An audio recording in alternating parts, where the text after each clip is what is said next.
ask me, how you choose the EB-5 project. And my answer is not easy. It's not an easy task because there are too many parties involved, moving pieces in one investment.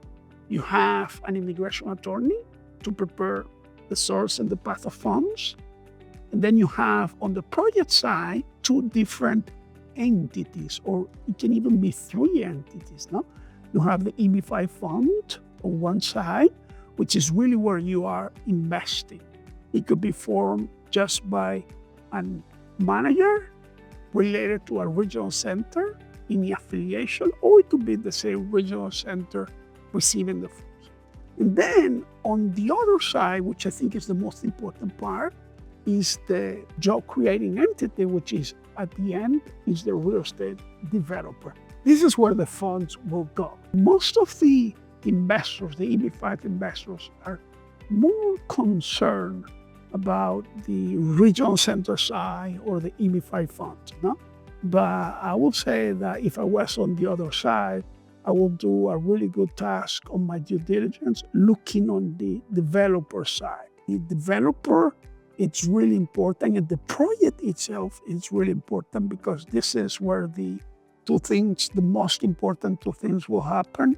One is to create the jobs, and secondly is return of the capital investment. This is what I think makes us different or unique. I will say we're more an EB-5 real estate developer, and we run our own EB-5 fund. For a potential investor, it's easier because he's just looking at one company, one track record, which is Buy Capital. Buy Capital, we are a real estate developer.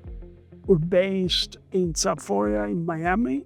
We have about $400 million in development, in particular in two projects, both in the student housing business. One in UF, University of Florida, and the other one in Florida International University down in Miami. What makes us a little bit different, we raise our own capital. Most of the capital that we invest and we raise is coming from high net worth individuals. EB-5 investors, as you may all know, it's those investors looking to have an opportunity to get the permanent residence in the United States. We have our own offices in Mexico to deal with the South American market, then in Vietnam to deal with Vietnamese, and we're just opening in China, in Shanghai, to step into the Chinese market. Now I'm an immigrant to the United States also.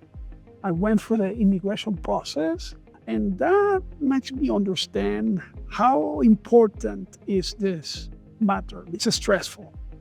But my own immigration process was difficult, and the EB-5 is not easy. Right? There are so many pieces in this puzzle that you have to put together as an EB-5 investor.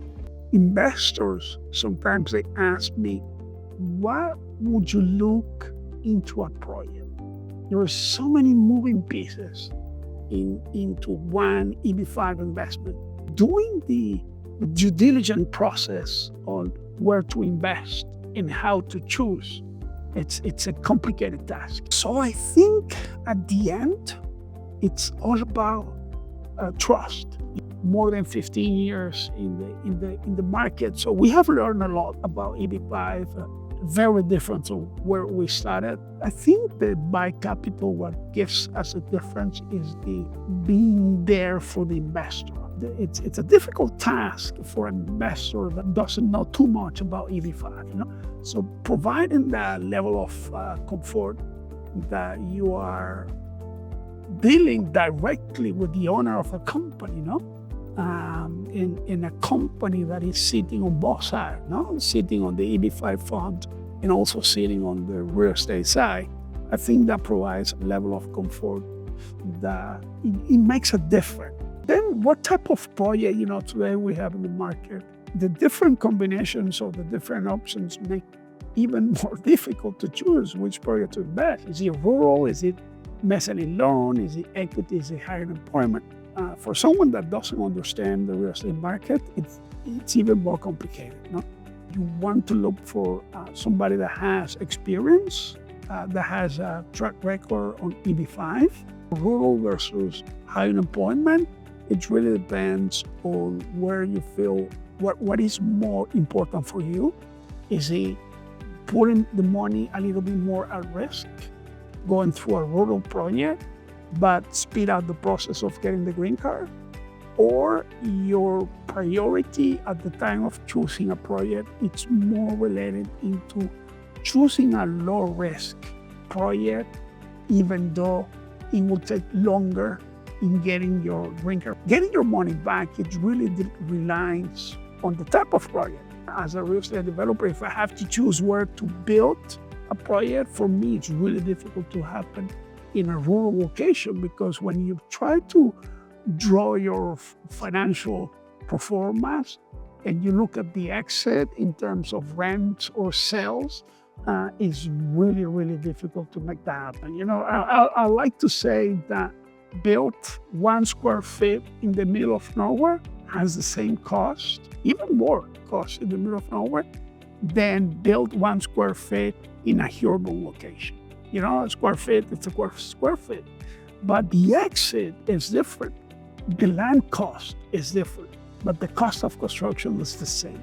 The next question is, will you choose a project where you invest as a lender in the loan side, or will you choose a project that you invest on the equity side? It's really based on the capital stack of the project itself. For example, if you get into a project on the loan side, and you read the loan documents, they will say that even though there is a maturity day, they can stand that maturity day. You have five years, but then plus one. So at the end, the exit, it's not really fixed on a set day as we expect. It goes again based on the project status. You know, is it built? Did it exit? Is it rural? Was able to sell it? Was able to refinance? Did it make money? That's what makes it different.